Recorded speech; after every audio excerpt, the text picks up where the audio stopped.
내 증인이 되리라 라는 말씀으로 성민교회 양은화 목사님께서 말씀 선포하시겠습니다. 우리에게 주신 하나님의 말씀은 사도행전 1장 1절에서 8절까지의 말씀입니다. 데오빌로여, 내가 먼저 쓴 글에는 무릇 예수께서 행하시며 가르치시기를 시작하신부터 그가 택하신 사도들에게 성령으로 명하시고 승천하신 날까지의 일을 기록하였노라. 그가 고난받으신 후에 또한 그들에게 확실한 많은 증거로 친히 살아계심을 나타내사 40일 동안 그들에게 보이시며 하나님 나라의 일을 말씀하시니라. 사도와 함께 모이사 그들에게 분부하여 이르시되 예루살렘을 떠나지 말고 내게서 들은 바 아버지께서 약속하신 것을 기다리라. 요한은 물로 세례를 베풀었으나 너희는 몇 날이 못되어 성령으로 세례를 받으리라 하셨느니라.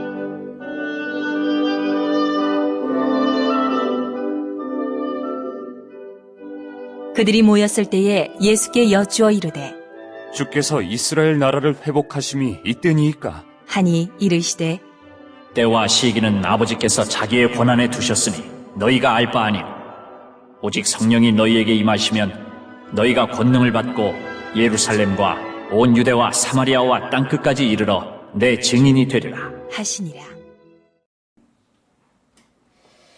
우순절 날이 이름에 이미 그들에게 다같이 한 곳에 모였더니 호련히 하늘로부터 극우하고 강한 바람 같은 소리가 있어 그들을 앉은 온 집에 가득하더라 했습니다. 오늘 사도행전은 성령의 능력을 받고 예수 그리스도의 증인된 제자들의 삶을 기록하는 것이 이 사도행전입니다. 우리가 보면은 1절부터 4절까지 말씀에서는 예수 그리스도가 3절까지 예수님의 행전입니다. 사도행전은 승천하신 예수께서 성령을 보내시고 그 성령을 통하여 계속 구속사역을 이루어 나가시는 과정을 기록한 것입니다. 그는 성령을 부어주시고 구원받는 자의 수를 더하게 하시며 안진뱅이를 걷게 하시고 눈먼 자가 뜨게 하시고 순교하는 스데반을 격려하시는 것들이 기록되었습니다. 그리고 바울을 부르셔서 일을 행하시는 분이 예수 그리스도가서 역사하시는 것입니다. 두 번째 우리가 보면은 성령의 행진입니다. 예수께서 십자가에 죽이시기 전에 보혜사 성령을 우리에게 약속을 하셨습니다. 요한복음 16장 7절 말씀에 그러나 내가 너희에게 실상을 말하노니 내가 떠나가는 것이 너희에게는 유익이라. 내가 떠나가지 아니하면 보혜사가 너희에게로 오시지 아니할 것이요 가면 내가 그를 너희에게 보내리라 그랬습니다. 예수님은 약속하셨습니다. 오늘 본문에서도 승천하시기 직전에 몇 날이 못되어 성령으로 세를 받으리라고 약속을 하십니다. 사도행전은 성령이 임하셔서 제자들에게 권능을 주시고 땅끝까지 이르러 예수의 증인이 되게 하시는 모습을 그리고 있습니다. 복음의 우리 그래서 그 복음의 세 번째 복음의 증인들의 행진입니다. 근데 이 증인들은 어떤 자가 증인이냐? 진실이나 사실을 증거하는 사람. 이 말은 복음을 증거하는 사람들을 가리키고 있습니다. 사도행전은 주님의 종이 되는 것을 세상의 그 어떤 것보다 그 큰 영광으로 여기는 사람들의 행전입니다. 예수를 높이며 가까이 하고 그의 증인으로서 순교의 길까지라도 웃으면서 들어가길 바라는 증인들의 행전인 것을 볼 수 있습니다. 이 행전을 바라보면서 우리들이 해야 할 것은 무엇이냐? 또한 인격과 생활이 예수의 모습으로 되어가는 증인들의 또 행전입니다. 그래서 사도행전은 아직도 미완성입니다. 계속 행전이기 때문에 진행되고 있습니다. 예수의 증인이 되고 또 성령의 동력자가 된 우리가 우리의 역사로서 계속 세워가야 하는 것이 행전이기 때문입니다. 그것은 그리스도께서 지상에 성령을 완수하시고 승천하시기에 앞서서 사랑하는 제자들에게 마지막으로 부탁하는 내용들입니다. 4절 말씀에 그들에게 분부하여 이르시되 예루살렘을 떠나지 말고 내게서 들은 바 아버지께서 약속하신 것을 기다리라. 예수님께서 제자들에게 모든 복음을 전하고 가르쳤던 모든 것들을 들은 것들을 아버지께서 또 약속하신 것들을 너희들이 기다리라는 거예요. 그러면서 예루살렘을 떠나지 마라. 예루살렘을 왜 떠나지 말라고 하십니까? 이 예루살렘에는 예수님의 십자가가 죽으시고 부활해서 완성하는 것입니다. 부활로 완성했던 것. 그리고 약속한 성령이 임할 장소 것을 볼 수 있습니다. 그리고 여기서부터 성령이 임하여서부터 교회가 시작된 곳입니다. 그래서 이곳에부터 땅끝까지 복음의 근원인 곳이 이 예루살렘입니다. 그래서 예루살렘을 떠나지 말고 기다려라. 여호수아에게도 가나안 땅을 약속하시면서 여호수아 1장 8절에 약속하십니다. 이 율법책을 내 입에서 떠나지 말게 하여 주야로 그것을 묵상하여 그 안에 기록된 대로 다 지켜 행하라. 그리하면 내 길이 평탄하게 될 것이며 내가 형통하리라.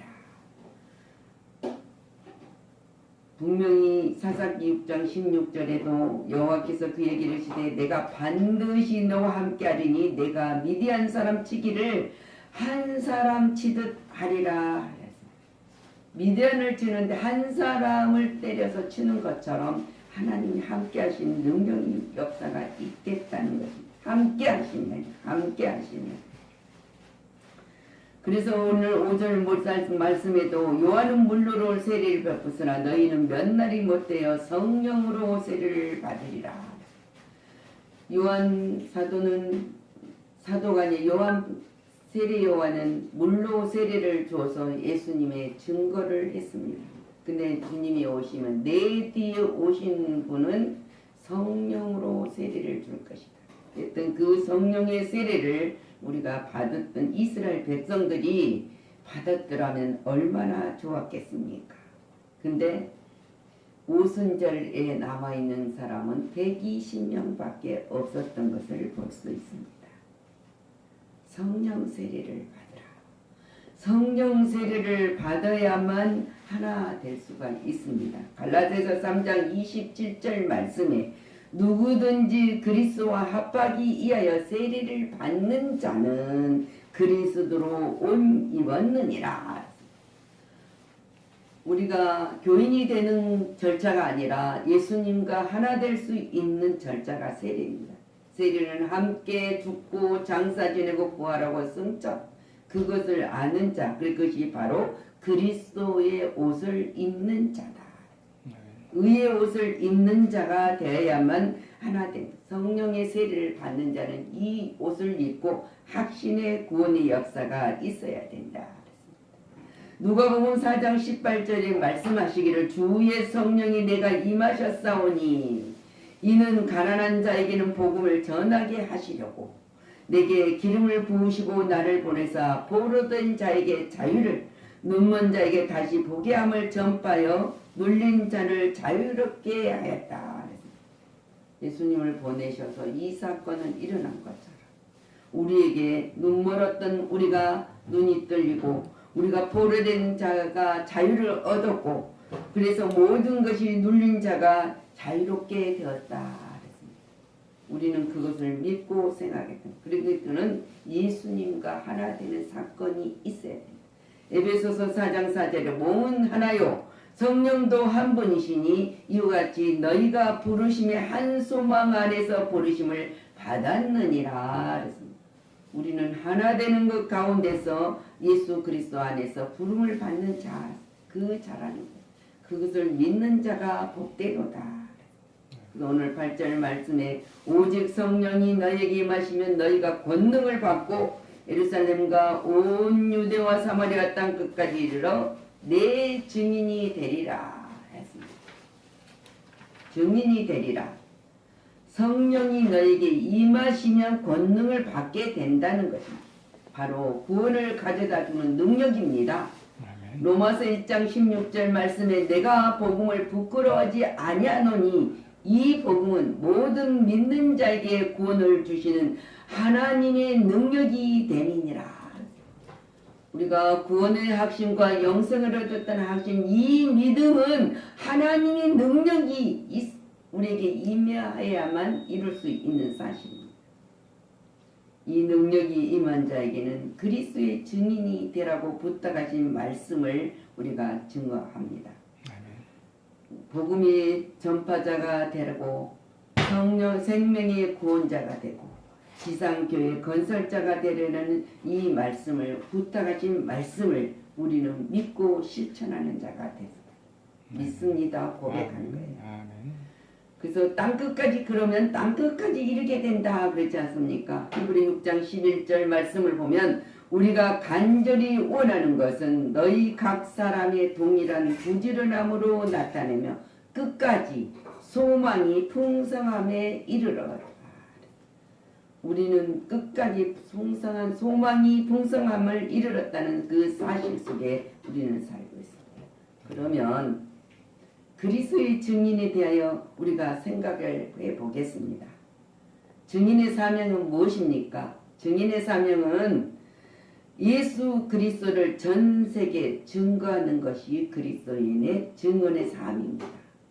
예수를 믿고 증언자가 되어야 돼. 증거하는 자가 되어야 됩니다. 무엇을 증거해야 됩니까?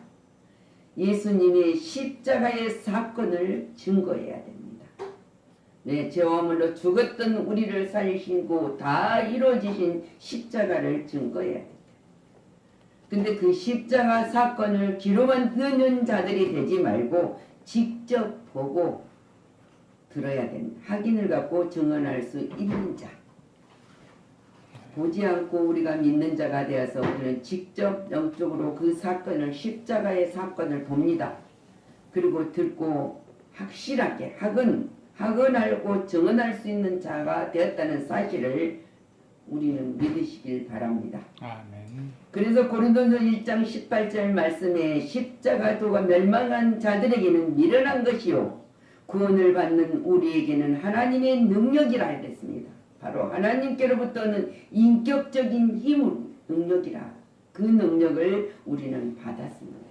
아멘. 하나님이 주셨고 우리는 받고 십자가는 하나님의 구원 역사의 완성입니다. 아멘. 죄악과 마귀와 사랑의 권세에서 인류를 해방시켰습니다. 자유와 영생을 주신 능력이라고 하였습니다. 그래서 우리는 예수님의 부활을 증거해야 합니다. 로마서 4장 25절 예수는 우리가 범죄한 것 때문에 내줌이 되고 또한 우리를 의롭다 하시기 위하여 살아나셨느니라. 이걸 증거합니다. 예수님의 부활은 죄악에 대한 정의의 승리입니다. 사망에 대한 생명의 승리입니다. 마귀에 대한 하나님의 승리라고 우리는 전해야 됩니다. 그걸 믿고 전하는 자예요. 그리고 예수님은 분명히 우리에게 임하셨습니다. 예수님의 재림을 증거해요. 베드로전후서 3장 16, 10절 말씀에 그러나 주의 날이 도적같이 오르니 그날의 하늘이 큰 소리로 떠나가고 물질이 뜨거운 불에 풀어지고 땅과 그 중에 있는 모든 일이 드러나리로다. 마지막 날 우리가 천국으로 입성이냐 영벌로 가느냐 분명히 모든 일이 드러나는 그날 모든 것이 끝나는 그날이 분명히 있다는 사실을 우리는 믿고 그 믿음으로 증거하는 거예요. 그래서 계시록 21장 10절에 우리에게 새 하늘과 새 땅을 약속을 하셨습니다. 우리는 그 약속을 받는 자 분명히 예수님은 반드시 재림하시고 재림은 인류의 종집입니다. 교회의 최후 승리이며 성도의 축복과 영광의 극치라는 사실을 우리는 믿고 그 길을 가고 있습니다. 그래서 발견할 길 다 가고 믿음을 지키는 자가 되어야 됩니다. 종교인이 되지 않고 교인이 되지 않고 우리는 성도가 되어야 된다는 사실입니다. 성도가 되지 아니하면 마지막 종지부를 끄적일 때 최후 승리자가 될 수가 없습니다. 근데 증인의 자격은 어떤 자격입니까? 진실해야 된다. 진실하고 정직하고 인생에 치우치지 않는 자, 금전에 매수되거나 권력 앞에 아부되지 않는 자가 증인의 자격입니다. 세상에 즐거워하는 것으로 끝나는 것이 아니라 영생의 소망을 가지고 살아가는 이 소망을 가진 이 믿음이 자격입니다. 그래서 우리는 이 땅에 살아가면서 때로는 고난도 있고 때로는 처벌과 희생의 희생도 각오해야 된다는 거예요. 내가 하고 싶은 거 다 하고 즐기고 싶은 거 다 즐기고 천국을 가겠다고 바라는 사람이 있다면 그거는 엉터리입니다. 자기 욕망이지 절대 그 멸망의 길에서 벗어날 수가 없습니다. 그래서 어디나 세상보다 하늘나라를 보아야 된다. 그래서 사도행전 20장 24절 말씀에 바울이 고백합니다. 내가 달려갈 길과 예수께 받은 사명 곧 하나님의 은혜의 복음을 증언하는 일을 마치려 하면은 나의 생명조차 정도 귀한 것으로 여기지 아니하느니라. 우리가 이 땅에 살아가는 것은 1000년을 살 수도 없고 10,000년을 살 수도 없습니다. 100세 시대지만 100세를 얼마만큼 살아갈 수 있는 것인지도 우리는 모릅니다. 그러나 우리가 바라는 것은 소망이 있기 때문에 그 하늘나라를 우리가 보고 살고 있기 때문에 우리는 천국의 시민권을 살고 있기 때문에 우리는 행복한 거예요. 소망이 있는 거예요. 기쁜 거예요. 그것을 우리는 증언하는 증거자가 되고 증인의 자격을 가진 자가 될 수 있습니다. 근데 이 예수님을 정확하게 알아야 해요. 그리고 예수님을 정확히 알지 못하면은 내가 아는 종교적인 신앙에 끝나버립니다. 그리고 정확히 알아야 예수님을 바로 소개해야 됩니다. 그리고 예수님이 주시는 권능, 영향력을 우리는 발휘해야 합니다. 그래서 주님이 너희들은 나의 증인이 되라고 했습니다. 계시록 1장 5절 말씀대 중생된 증인으로서 죽은 자들 가운데서 먼저 나시고 땅의 임금들의 머리가 되신 예수 그리스도로 말미암아 은혜와 평강이 너에게 있기를 원하노라. 우리를 사랑하사 그의 피로 우리 죄에서 우리를 해방하여 주셨다. 그 해방하여 주신 하나님이 우리에게 명령하신 것이 아니라 부탁하는 거예요. 증인이 되리라. 근데 우리 스스로 되는 것이 아니라 성령이 임하여 권능을 받게 하여 주시고 받는 그들에게 증언자가 될 수 있도록 허락하여 주셨다는 사실입니다. 예수 그리스도의 증인은 이 놀라운 복음을 즉 인류의 참된 소망과 생명 되신 예수 그리스도를 성령의 권능을 받아서 세계를 향해 증거해야 한다는 사실입니다. 우리는 증거자입니다. 아멘. 성도 여러분, 주님이 지상명령을 따라 구원의 복음을 전하는 전도자의 사명을 감당하셨을 때 하나님이 놀라운 역사의 축복을 하늘나라, 새 예루살렘, 새 땅을 우리에게 허락하여 주셨다는 그 사실 속에 우리는 살고 있음을 감사를 드리기를 주의 이름으로 축원합니다. 아멘. 기도합니다. 주님 감사를 드립니다. 예수께서 부활하심을 증언할 사람이 되게 하리라고 하였습니다. 모든 것이 주님의 은총이었습니다. 주님이 이 땅에 오시면서 예수께서 우리 가운데 출입하실 때 우리는 항상 이길 수 있고 승리할 수 있음을 믿습니다. 오늘 주님이 말씀하시면서 부탁하시면서 너희가 기다리면은 그 기적의 시점에서 예수님의 성령이 임하였을 때 그들이 두려워 떨었던 제자들도 주님을 부인하였던 모든 자들도 하나님의 은총을 입고 성령의 권능을 힘입어서 복음을 전하며 두려워하지 않았고 담대히 증거할 수 있었던 것을 우리가 봅니다. 우리가 믿습니다. 듣습니다. 성령님 도와주셔서 감사를 드립니다. 우리가 이 땅에 살아가는 것, 우리가 아무리 노력하고 애쓰고 힘쓴다 할지라도 주님이 함께 하시는 역사가 없으면 아무것도 아니라는 것을 다시 한번 증언합니다. 성령님 도와주셔서 감사를 드리고 영광을 돌리고 영광을 나타나게 하신 우리들의 삶이 되게 하여 주셔서 감사를 드립니다. 알지 못한 비밀을 증거할 수 있도록 허락하여 주신 하나님께 감사를 드립니다. 우리가 예배의 처소에, 우리가 예배의 자리에, 임마누엘 하나님과 동행하는 자리에 항상 함께 있음을 고백합니다. 모든 영광을 하나님께 돌리고 감사드리며 오늘의 말씀의 역사가 우리 심령 속에 생활 속에 이루어지게 하여 주실 줄 믿고 감사드리며 예수 그리스도 이름으로 축복하고 기도하였습니다. 아멘.